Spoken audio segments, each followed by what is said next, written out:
Hello and welcome to another edition of Here's the Pitch, presented by Massa's Restaurants. There's 5 locations in St. Louis, and we'll talk about Massa's here in a little bit. But today I'm excited because we're going to talk about one of my all-time favorite, maybe an idol, an icon. When I was a kid, 3 people I wanted to be when I grew up, or wanted to at least interview: Vince McMahon, Howard Stern, or David Letterman. And today we got a guy who did a book. His name is Scott Ryan, and the book is called Last Days of Letterman. And I welcome Scott to Here's the Pitch. Thanks, Scott, for joining us. Thanks for having me. And was I the 4th person on that list that you always wished you could interview?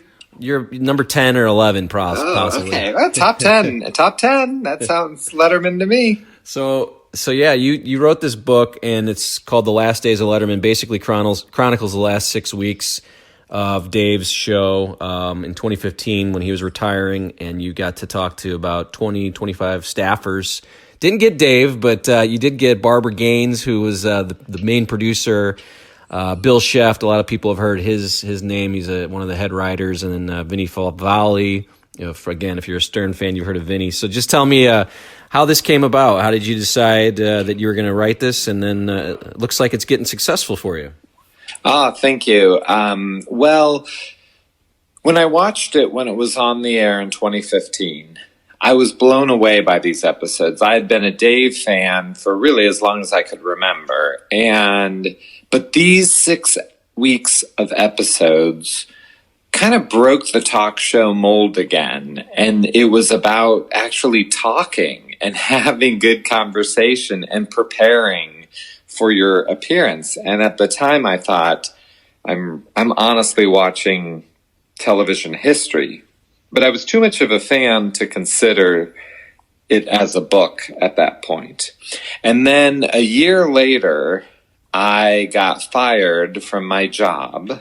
I worked at a major cable company. I don't want to give the name. I'll just give the initials TWC. No one will be able to figure it out. And I had to give my DVR back, and my DVR had the last 6 weeks on it. So I watched them again, and that is really what sparked the book, because I was like, this is incredible and needs to be documented. Yeah, and the first thing you said there, I didn't even think about that, because I just thought about Dave and what he was kind of going through those last 6 weeks, but you mentioned the guests.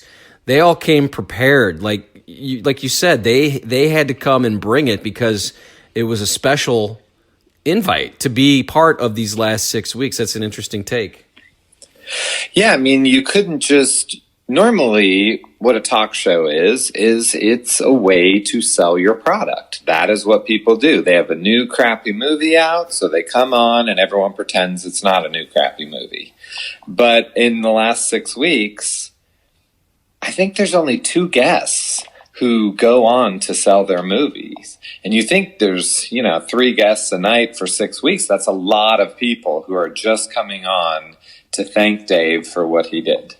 So I got to be honest, I grew up a kid of the 80s just watching TV nonstop. And I just, the 80s Dave Letterman, the NBC show, I still watch it on YouTube. My wife gets mad at me because Sunday mornings, I just run it on repeat because I just think, 1, I mean, the guests are great, but 2, Dave is just so great. And I think, many people kind of mentioned that Dave seemed fairly bored and just formulaic towards the end of his time. I thought the last 8 to 10 years it felt that way. Did you get that sense while you were watching it? And the fact that, wow, it did change these last 6 weeks. Yeah, I think once he announced his retirement, I mean, you could have made an argument that I could have covered from retirement on, but that would really have been a ridiculous book.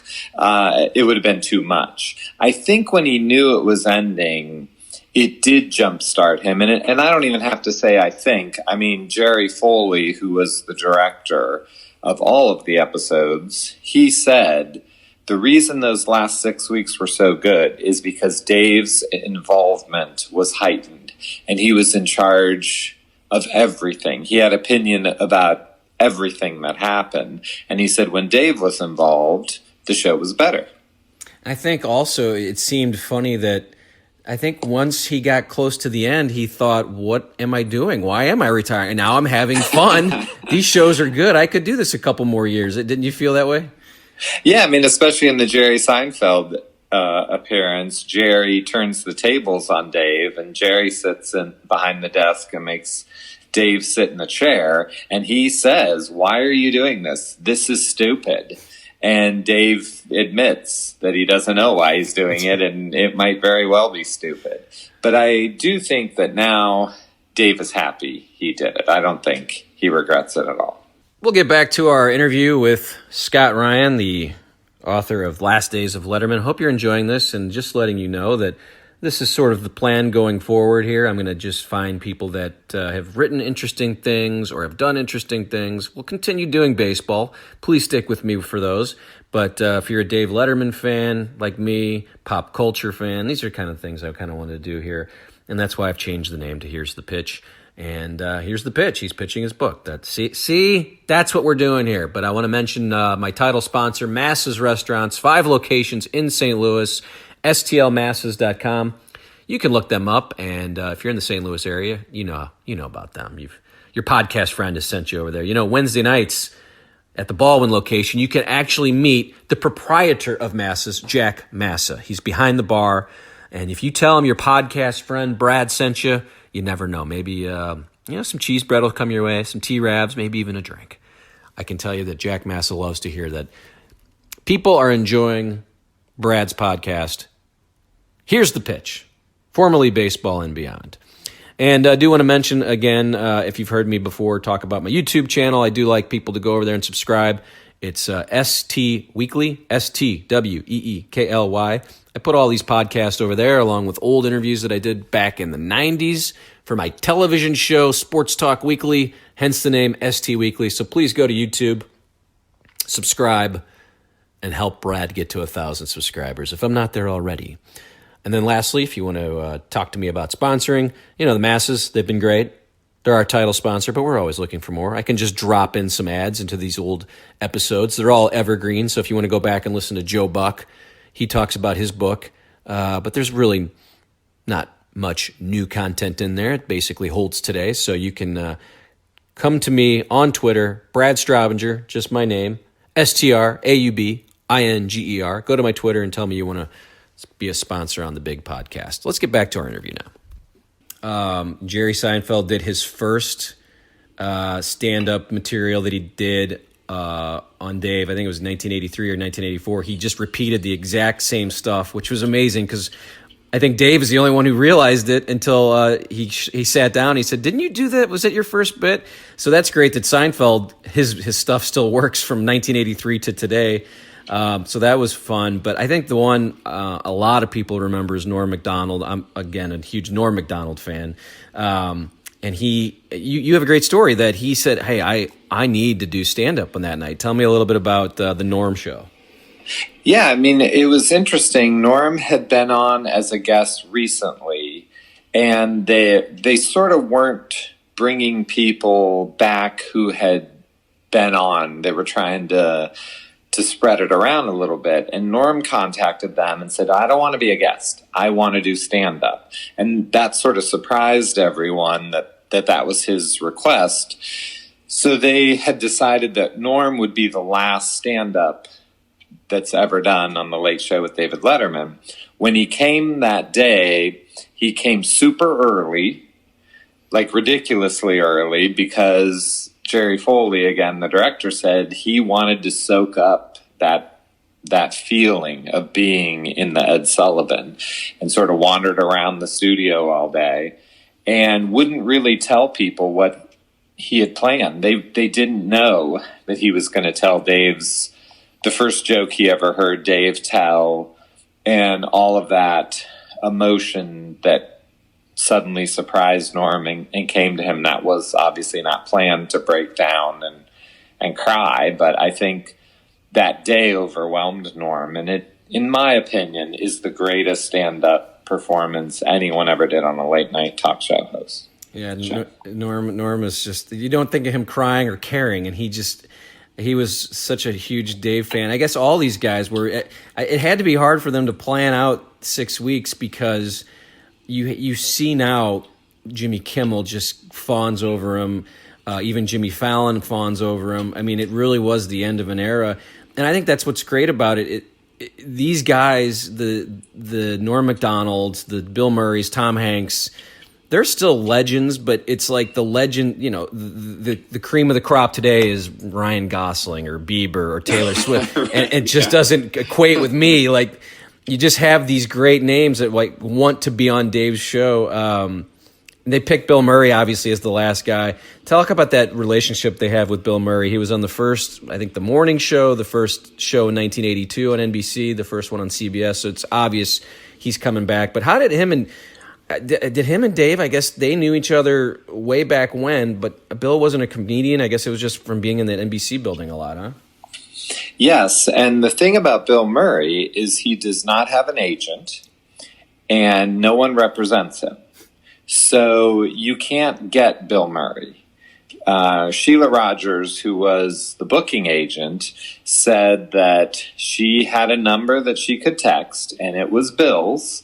And she, when they needed him, she would text him. And she said sometimes he would respond and sometimes he wouldn't. And sometimes he would respond with something that wasn't helpful, that wasn't answering the question, and was something utterly ridiculous. And she'd be like, does that mean he's coming or whatever? Because that's sort of Bill Murray. But Bill Sheff talked about how he was standing in the hallway outside of Dave's dressing room after the show that Bill Murray was on. And he said you could hear these two guys just talking like regular people. They weren't talking about show business. They were just friends. And he said he doesn't really know that either of them get that too often. I think they had such a history that they were just two guys. They were friends. Talking to Scott Ryan. He wrote the book Last Days of Letterman. It's out right now. You can get it wherever books are sold. I got it on Apple Books, Amazon, Kindle. I loved it. Like I said, I contacted you right away. I said, I think I need to talk to you. So all these stories, there's a million stories in there. So I'll obviously let you read them yourself if you're listening to this. But you mentioned the Eddie Vedder show. I remember watching that night. Eddie Vedder comes on, does Better Man, and he does it with Paul's band, Paul Schaefer. He doesn't bring Pearl Jam. And I just could not believe how good it was. It just, that song, it's such the song starts slow. I'm a huge Pearl Jam fan from back in the day. So I hear this song, and just the way that was performed, I had to watch it over and over again. And that's a story there where, they wanted to get that thing right. And Paul and Eddie, and they had the energy. They all were feeling it, right? Yeah, and several of the staff singled that performance out, and they said, there were certain people when they came that all the staff would come down and watch them rehearse. And one of the guys who ran the social media platform, he said he snuck behind the CBS orchestra and just stood in the back. And he said the feeling that Eddie was like shooting out, how much that performance mattered to him, how much they put into it was his most vibrant memory of his entire, and I think he worked for Dave for like 20 years. Something ridiculous. And what I think's impressive about that is there's a shot, you're right, it does start out slow, and then there's a shot where you can see the audience is standing. And the audience didn't stand through music performances on Dave. But obviously, when he came out, he must have got a standing ovation that's not on air, and the audience stands through that entire number, which to me is a first. I don't ever remember saying that before. Yeah, and again, it just makes me think that all these people who I grew up watching, Eddie Vedder and Bill Murray and Norm Macdonald, you could tell that this was, to me, like, oh my goodness, Eddie Vedder on Jimmy Fallon just doesn't seem to be the same. Right. The last. Well, and before we move from Eddie Vedder, since you're a big fan, have you seen Eddie Vedder's tribute to Dave when Dave got the Mark Twain Award? Oh yeah, I've seen that, and then I've seen, Okay, and then the repeat, the other side where Dave inducts them into the Hall of Fame. Oh yeah, that's great too. Yeah, they're just, it's amazing how much those guys respect each other. The last show before I get to that final show, which is I definitely want to ask you about, was the Howard Stern. Howard was obviously one of the biggest name guests he'd have on all the time. They had this weird relationship. I didn't get to the point, did you get any stories about his pre-interviews? Because Howard would always talk about hating to do the pre-interview. So talk about that a little bit. And then the other thing I thought interesting about that is having him and Don Rickles on the same show. And they didn't normally do a Tonight Show type panel where Johnny had, Dom DeLuise and Burt Reynolds sitting on the couch together. But this one night, which I thought was great, I'm like, this is why this is so unbelievable. Howard would normally leave, but it's Don Rickles, Howard, and Dave, and it just is perfect. Well, yeah, and they sort of said that the idea of giving Don the target of Howard Stern and they said it was Dave's idea, that Dave wanted them out there together. And, that's awesome. And it's not in the book, but when Howard had Dave on Howard's show recently, Dave asked Howard about that, and Howard said, I always wanted to be ridiculed by Don DeLuise, Don Rickles. And he said, once I hated it. I didn't like it at all. It did upset me, and it wasn't fun in any way. So Howard Stern, it's hilarious. And I almost put it in the book and then did an asterisk that it came from the show, but everything else came from that time period. So I cut that part, but I think that's funny. So what's really funny to me, and I'm not a huge Jay Leno fan, I'm just thinking this out loud though, the fact that I remember Johnny Carson's last show. I was in my 20s or teens, actually, whatever I was. But I remember how big that was. I remember my grandparents and my parents just huddled around, and the Robin Williams, Bette Midler show, and then the last one was obviously a clip show. I think the next one that comes to mind, and it's not even a real show, is Larry Sanders, where they spoof the final show, but then all these huge names come. Jim Carrey comes and does a real performance on it. So again, I don't remember Jay Leno's Tonight Show ending. It just didn't, I guess, because he had another show coming. But this one they seem to be planning for, and all these huge names come to join. So how talk about just what you heard about getting this last show right. You mentioned that Dave, once he retired, he talked about this montage before. So I don't want to get into the montage yet, but at the very end, there's this great picture montage. But they had been working up to this show in classic talk show lore. Like, we're going to make this last one the greatest one. Yeah, I mean, Barbara Gaines had said that I think when they started thinking about it when he hit 20 years at CBS. And I think he went 28 years at CBS. I could be wrong about that, but it's in that. Well, it's probably 12 minus 33. Yeah. 93, that is. 93 to 2015. This whole millennium kind of screws up my math to have to do. I know, carry the 5. It's. Yeah, so it's like 22 or something. So that is when they started thinking about it, because they knew a 20th anniversary was coming up. So actually, it had to be before that, and they said we should have something for when Dave retires. So they at least were planning it for 3 years, if not more. But it's interesting that you point out Larry Sanders, because I think that's the best episode of Larry is the last one, and how they do that final show. And Brian Teta, who was one of the bookers and a segment producer on The Late Show, he said in his mind that's what he was competing with, was the last Larry Sanders episode, which is kind of a strange meta comparison. Well, I saw that in your book, and I thought it was great. And so this top 10 list is when, because you wonder, okay, who all is going to show up? It's Dave's last show, and he's pretty much had all of his friends on in the last six weeks. How does he do this? So they do a top 10 list, and at one point, standing next to each other is Steve Martin, Jerry Seinfeld, Jim Carrey, and Chris Rock. So you can't think of four more iconic comedy minds. But in my mind, Barbara Walters seemed out of place. And then Peyton Manning was there because Dave's a huge Colts fan. I think I remember reading that before I saw your book. But just tell me a little bit about. I don't think anybody was missing from that list. I mean, Howard could have been on there, but Howard had just been on a couple nights before. Tom Hanks had just been on a couple nights before.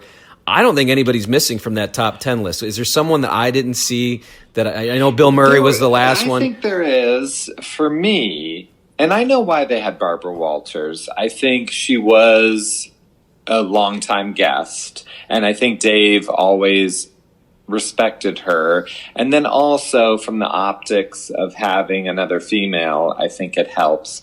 But to me, it's Regis who's missing. I think Regis should have been in the top 10. I mean, I guess the thing about Regis and The Late Show is never getting any true respect, even though Dave did respect him, but it was like comic disrespect. So maybe putting him there would have been out of place, but I would have liked to see. Personally, I would have got rid of Alec Baldwin and put in Regis. And I mean, Alec's not inviting me on Here's the Thing podcast, so I can say that. I'd just get rid of Alec Baldwin, just period, just out of our world. And so it doesn't seem like a real good person, so we could get rid of him and let him go. So I think so there's a whole thing about the top 10 list because this is the point of the show that is, I think it's the biggest point of the show. It's the top 10 list is what Dave did for 30 years. This final show is basically a clip show with Dave being able to welcome Stephen Colbert, thanking people, but some clips. But here's where all the celebrities come out. And these guys all are very worried about what their lines are. Can you just talk a little bit about how this took a long time to write, even though they're little one-liners? Each person was like, I'm not saying that. I wouldn't say that to Dave. Tell me a little bit about that top 10 list. So they had told me that they had worked on that top 10 list for about a month. And I interviewed, I think, 8 out of the 12 writers that wrote the top 10 list. It's something close to that percentage. And hearing them talk about writing the top 10 was always fascinating because in a way they hated the top 10 because they had to write sometimes 200 jokes every day to get the 10. But they said when you're dealing with a celebrity, now you got to please the head writer. You got to please Letterman. You got to please the publicist, the agent, and then finally Jerry Seinfeld or Chris Rock. You know, there is such a tunnel that it goes through that they said they hated doing the celebrity ones. So what was amazing is on the floor, Julia Louis-Dreyfus, she doesn't like her line. And it's fun because the writer who wrote it told me it sucked. He knew it sucked. And he told me, put it in boldface in the book. This joke sucked. And so I did. I boldfaced it for him. And she gave it to Jerry. And she's like, Jerry, they want me to say this. And Jerry's like, that's not funny. And so he went to the head writer and said, this isn't funny. And I know some things about jokes. And so on the spot, they wrote up a new one. And it's honestly the best. It's the best entry in that. And Julia says, I'm so proud to be part of another disappointing finale, which is a great slam against Seinfeld. And the fact that Jerry's standing there and then makes this face, a comic face, it's so great. I just watched this again because I wanted to see it again. I've watched it probably 10 times, this whole episode. What I like about this whole episode, the final episode of Letterman, you forget that it was 2015 and there was no Trump yet. Obama was still there. It's weird to see Dave without a beard. Like I just assume Dave has a beard at this point. So it's literally like a moment in time. And so then the Foo Fighters wrap it up. I love the Foo Fighters. I've seen them 4 times now. So I was excited about this. He had that special story about the Foo Fighters, coming back the night after, or the first show after his heart surgery. But here is where I love your book. Again, we don't want to give too much away. It's the last days of Letterman, and I'm talking to Scott Ryan. But so this is the hardest part. Basically, the show almost doesn't make air because they're trying to edit to this song, which as I watched it, I said, how did they do this? The Foo Fighters are playing a live song, and this video is going, and it's matched up. And then the Farrah Fawcett part where she says "wow" at the break. I'm like, man, how did they do this? But as you write in the book, they're working on this up till 11:35 Eastern time when this thing's about to air. Could you imagine the show not airing? I mean, that's what's great about this book is I never knew that part. I didn't either. And I'm so excited to talk to you about this because when I do these interviews, I haven't been giving away the end of the book because at heart, I hate to give away the end of a story, but I know as a salesman, I'm supposed to be like, that's how you're supposed to sell something. But I keep telling readers, like, this book has a dramatic ending. I'm sorry. Should we edit this part out? My bad. No. Don't edit it out. You don't have to because you didn't really give away the drama that happens between CBS and the show as well, of getting it out there. There is a lot of drama in that last episode. And what amazed me when I started to do these interviews is I had never heard it. It's never been reported. And even when the book has come out, nobody's picked it up and talked about what they really had to go through and how freaking close they were to it being the last show and everyone turning it in and there being nothing there. I mean, that would have been crazy. Yeah. So I'll ask about the montage in a second, but since we talked about CBS, I think the other thing, I remember a radio guy here in St. Louis, his name's J.C. Corcoran. He loves Dave Letterman. He just talks about him all the time. And he's the only reason why I knew the show went 17 minutes over. I would have missed it. And it said, hey, change your DVR setting. If you're wanting to record Letterman, the thing goes 20 minutes over. He just said, screw it. We're going over. And that's part of the book too, that the CBS was like, you're doing what? Wait, what? So that's in the book. I'll let people read about that. But the montage again. So Barbara Gaines, you talk about in the story. She's the main producer. Barbara had been on the show in the '80s. She yelled from the back. She came out and did some funny bits with Dave, and then became the executive producer at the end. She's putting it together. And Dave was really involved with this final montage too. Just tell me a little bit about just how. I think it's great. How do you end the show? And I've like I said, I've watched that thing 15, 20 times because it is great. You want to see everything that's in that montage, but you just don't see it really.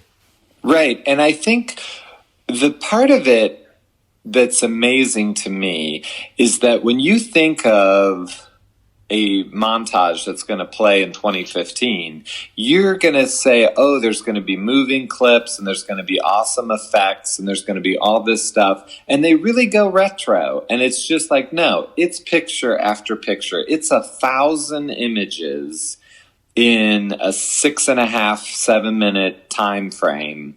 And your brain can't take it all in. And that has to be how Barbara and Dave and Jude Brennan and Bill Sheff and these people that work there for 30 years feel. It's more than you can take in. And there's no way anyone is going to end a talk show better than that. And I saw an article, I think that came out maybe 2 weeks later, and it literally described each picture, what was happening, which I think is great because I don't even know. Like I said, I watched that thing over and over. I've watched the 80s shows forever. So I just wanted Crispin Glover to be in there and Madonna with Sandra Bernhard. I just remember watching those as a kid live. So I want to talk about kind of the staffers you talked to. How did you get, I know you wrote, it took you, 2 years to get Barbara Gaines. I actually contacted Barbara and Bill over Twitter over the past year and a half too, because I've wanted to talk about Dave and, I got them to respond, but Bill said, I've already said everything. And then the next day, Bill's at the Cardinal Reds game with Dave. And I'm like, oh my goodness, this would have been great. Because I'm a huge Cardinal fan. So I'm like, God, we could talk baseball, Bill. But just tell me, how you got all these people to open up, because Dave's a very private man and I'm sure he doesn't like people talking. And I don't think there's any out of school stories that Dave would be, concerned about here. But these people definitely seem like they wanted to tell this story. Well, if it makes you feel better, both Bill and Barbara told me no many times before they told me yes. So, they don't want to talk. And in fact, I begin the whole book with saying, the first thing I heard is, I'm regretting this already, which really was the attitude of everyone I talked to. I don't think one person wanted to talk to me. But I think when they understood what my intentions were, I would warm them up, and they understood that I wasn't out to get anyone. I wasn't interested in anything negative. It honestly was that montage that started so much of this for me, because I wanted to understand, just like you're saying, like, how do you do a live performance set to 1,000 pictures? I wanted the answer to that question. And I think Barbara got that from our first interview. And I probably interviewed her 3 times for the book. And, she opened up more and more, I think, once she realized what we were really doing. And the same with Bill Sheff. I think once he thought, okay, this is more of a Valentine to the work that they did, then they were apt to. And I never asked anyone ever a question about Dave. So every time they're talking about Dave in this book, it's because they have offered that story up. I always interviewed each person, and I only asked them about their job. What did you do between, 8 to 5? When you're at work, what was your job? What was your day? What was your task? What did you do in this episode? And I think they realized then, I'm only interested in the work. So what are these folks doing now, since basically they find out 2 years prior, all right, we're all going to be out of a job. Barbara worked there so many years. Bill worked there so many years. I mentioned Vinny. Vinny's now still working, I guess, with CBS. And you're going to do a podcast with him, I think I read. So good for you. Congrats. Yeah, we're still working on it. I'm not sure what's going to happen and not. I'm hoping that happens. Well, good luck with that. But just their thoughts on, I guess, how do you work for someone else, right? I mean, what are they doing? What are they up to, some of these people? Well, I think some of them retired. I think the ones that had worked there 30 years had kind of had enough. I mean, Barbara did do some producing on the Maya and Marty show for a little bit, and she said it was back at 30 Rock. But I don't think her heart is in it, really. Some of them are on Seth Meyers. Some are on, if Harry Connick is still on, did he get canceled? I know some people went there. I didn't know. Some went to the Late Show. No. So they're working. Good. That's good to hear. Yeah, some of them, like I said, they'd been there for 30 years, so they didn't really need to work. Well, the book is called Last Days of Letterman. Scott Ryan has been my guest, and I really appreciate it. How many? I haven't really checked your bibliography. Are you have you been writing a lot of books, or how did this come about that this one hit? Like I said, I like everything Letterman, so I needed to see it. But tell me a little bit about your career. Well, I am the managing editor of a Twin Peaks magazine, the David Lynch and Mark Frost show. So I've been doing that for a couple years. We put out a magazine every 3 months. So if you're a Twin Peaks fan, you can go to bluerosemag.com. I have a book out about the TV show 30-something, which I did before this. It's similar to the Dave book, where I interviewed all the cast and crew and covered that. And then I have a comic short story from my life. I was a stay-at-home dad 20 years ago when there was no such thing as a stay-at-home dad, and I sort of kind of talk about the funny things that would happen to me being a stay-at-home dad in the early 90s. So I've been writing for a while. This is the first thing that sort of actually hit in any way, which is really cool. So, and it's like a dream come true for me to get to do something about Letterman. And I started my own publishing company with a friend of mine. This is our first book out, and we're going to be hopefully doing a lot of television books. Really appreciate Scott Ryan spending some time to talk to me about his book, Last Days of Letterman. I read it. I love it. It talks about, again, the last 6 weeks of Dave's show, and hopefully, like me, you're a fan of Dave. And like I said, Dave, I thought nailed it in. I actually saw Dave. I went to see his show live. That was like a bucket list thing. I don't know if people like the word bucket list, but I did. I wanted to see Dave live. I had never seen him. I went to Kilborn's show. I saw Conan O'Brien when he was at NBC, and it was very neat. But to see Dave in 2010, I thought it was going to be amazing. It was. It was cool being in line and that atmosphere and the energy, and then you get in and they're just hopped up and they're like, everybody cheer, and Dave comes out, talks to the audience just a little bit, and then the show starts right up. Paul's playing, it's loud, it's cold in there, it's everyone has talked about that. Steve Martin was the guest, and it just didn't go anywhere. And I love Steve Martin, I love Howard Stern, but it just felt formulaic. They actually taped 2 shows that day. So I went there, I think, when Dave was right in the middle of just kind of mailing them in. I got to be honest. I love the 80s and 90s Dave. I always feel like he jumped the shark when he had a heart surgery.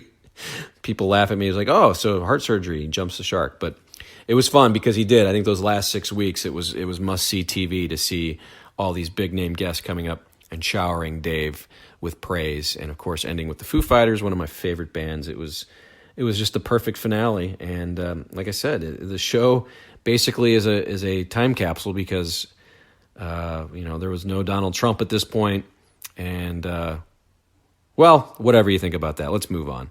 So, thank you for joining me here on Here's the Pitch, once again sponsored by Massa's Restaurants, 5 locations in St. Louis. STLMassas.com is where you can find their menus. If you're in St. Louis, there's probably one 5-10 minutes away from you.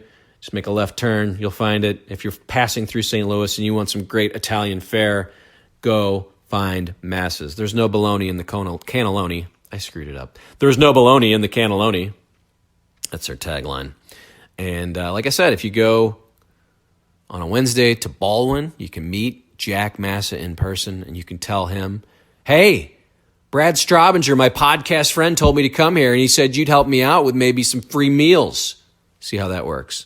Massa's Restaurants, 5 locations in St. Louis, STLMassas.com. That's my title sponsor. Always looking for new sponsors as we move on with this podcast. I'm reinvigorated to do some more podcasts for you listeners who enjoy this. Hopefully you do. Thanks for listening. And now the Trip Daddies will play us out. I thank Craig Straubinger. I forget to mention him, but Craig Straubinger does our theme. The Trip Daddies, you can find them on YouTube. Look for them. They're a St. Louis band, and they are exciting and fun. Thanks for listening.